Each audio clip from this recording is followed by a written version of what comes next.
We put honey in honeysuckle by making a honeysuckle mead, aged 1 year. Welcome to the tasting room, where we drink alcoholic beverages and judge them. I'm Brian. I'm Derica. And this is our very own honeysuckle mead, aged 1 year, 13% and 1.016 final gravity. So it's mildly sweet to me. Some people would say that's super sweet. That's just a little sweet. Now, I've cheated. I've had this one recently. But on the color, it's got ever so slight of a haze to it. It's interesting. The haze doesn't read much as a haze, but kind of like an opalescence. Yes. It brings other hues to the golden color. Mm-hmm. So we've talked about like interference paint analogy. This is like an opalescent paint. But this is like 98% clear. I mean, it really is. It's so super clear. There is a little bit of fluff in the bottom of the bottle. That does happen, no matter how long we let them sit before we bottle them, because this took a while to bottle. No matter how long we let them sit, sometimes they will still have that happen. And that's how you know it's a real wine or mead. That's my story, and I'm sticking to it.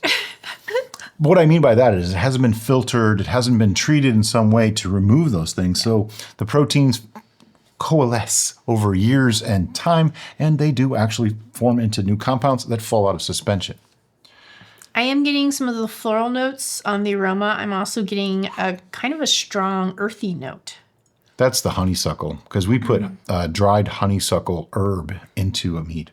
I get a floral note. I get the honey, even like almost a hint of citrus, no, it's not citrus. It's more like pear. Okay, I can see pear. Flowers, definitely like wildflowers. To me, it's slightly grassy. Okay, yeah, I can get that too. Yeah, a little bit grassy. That's what I was getting as floral, but it's actually more grassy than floral. Yeah. It's like a grassy meadow with flowers. Almost like sweet grassy, rather than just like fresh cut grass. It's more like sweet. Yeah. Interesting. Lots going on in the smell. That's pretty cool. All right. You ready for this? Ready.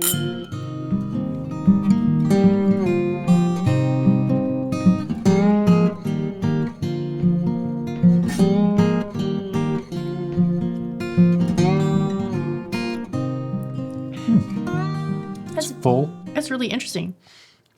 Very filling. My initial reaction is, oh, that's honey. But then it like goes rather quickly into the suckle, the grassy.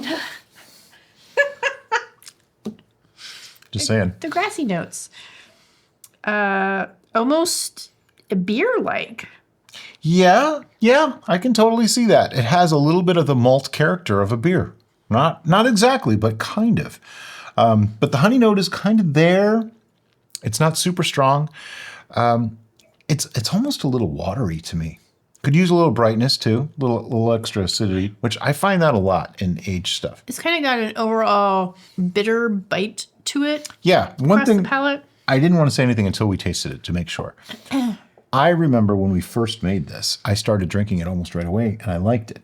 Now that it's a year old, I don't like it as much. Yeah. And that's a thing. Normally, it's like a bell curve for aging, and things get really, like they improve and improve and improve up to 2 to 3 years, sometimes even 4 years, and then they gradually taper down, and they start to drop off into whether it's oxidation or just flat.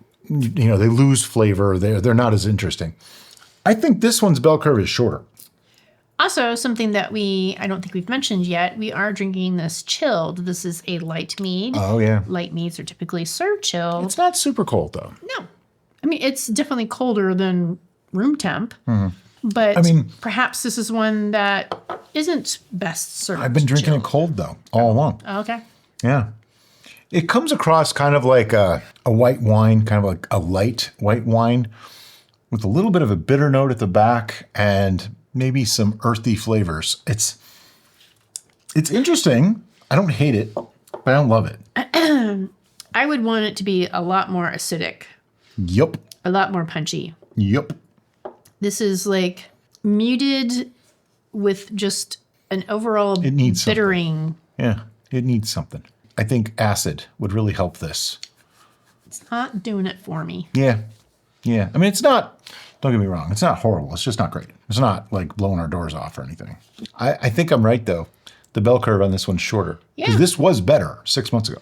And that is a thing. We're not using that as a scapegoat. It actually is a thing. Some brews are better straight up front. Others need their sweet old time to get to where they're perfect. And you don't know that. You won't know until you know.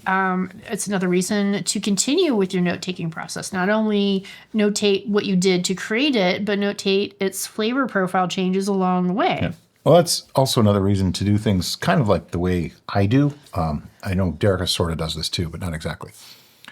We make, 5 bottles, 4 bottles, whatever. One bottle gets held for a year. The others, sometimes we start drinking them almost right away. Mm-hmm. And sometimes it's in a few months. We might find one and be like, oh, let's try that. If you try one and it's young and you go, not my thing, wait a few months, try another bottle.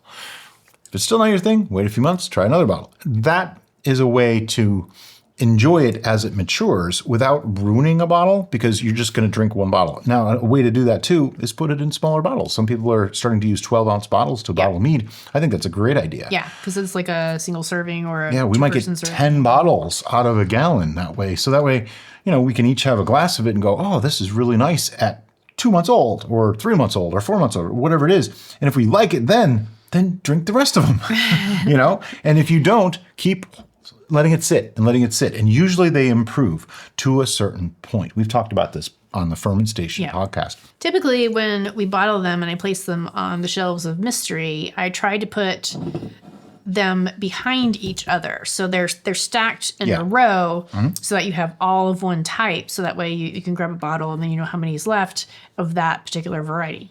I really like that idea, though, putting them in smaller bottles and pulling one out every few months. And enjoying it along the way. A ridiculous amount of swing top beer bottles. They're amber. We have lesser of the clear, but we can do like one clear and the rest amber. Sure, that's fine. It doesn't really matter. What it looks like in the bottle isn't as important as what it looks like in the glass. Right. Yeah, but we might start doing that. For like tasting, it's nice for them to be able to see the bottle. Because we don't actually show the bottling anymore anyway. Yeah. We usually do it off camera months down the road. And that way, we have smaller serving sizes. Because that's the other thing that always kind of bothers me is like, now we've opened this, we have to drink the whole thing. Before it oxidizes. Refrigerate it and hope it doesn't oxidize. Yeah. So, I think a smaller bottle might be that seems like a thing. Now is the time for us to put a number on this bad boy. On your screen, you should be seeing our scorecard, which goes 1 through 11, because that's right, ours goes to 11. What's not on there is the super secret 0 for those things that just, they're just absolute shit. That's just all it is. I don't think this is either of those. I don't think it's an 11, and I don't think it's a 0. So, do you have a number yet? Yeah. All right. 1, 2, 3, 5. 3. Wow, you really didn't like this at all. It's just the bitter note was like laying flat on my tongue, and it just stays there throughout the entire experience. It's still staying there, and I don't like it. Wonder if we should mix this with the key lime pie. We could do that. For science. Or for Liquor 43. Liquor 43, I think, is going to make everything Oh, wait. better. Can you hand me that one with ice? Sure. All right. So this... Here, let's just put this in there. Wait. Let me drink the water first. There was melted water in there. Okay. Just pour it in. You're not going to grab it away from me as I'm trying to pour again? No. Why would you pour it into water?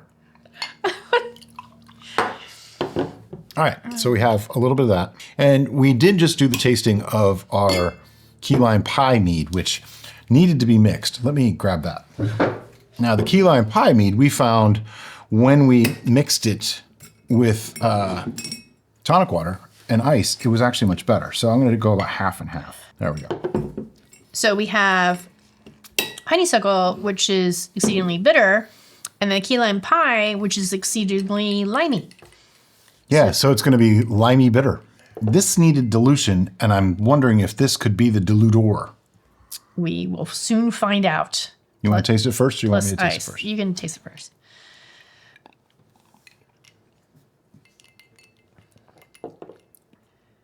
That's not bad. Right. And that's one way to take things that are, just a little too much of something and take them back. Not to be confused with things that just taste like shit. If it tastes like shit, You can dilute it, but you're just stretching it now. This was actual dilution, trying to mix them as a blend. Yeah. And it actually improved them both. Together, I would say this is like a 6.5. Wow, okay.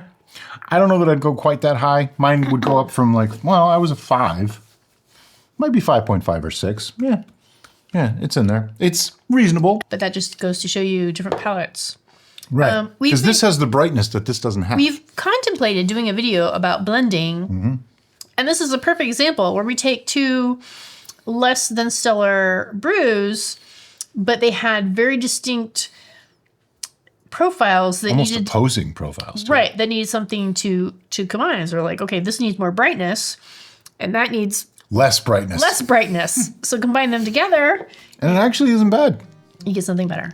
Would you like us to do a video on brew blending? Let us know in the comments below. And as always, guys, thanks so much for watching, and have a great day. Bye-bye.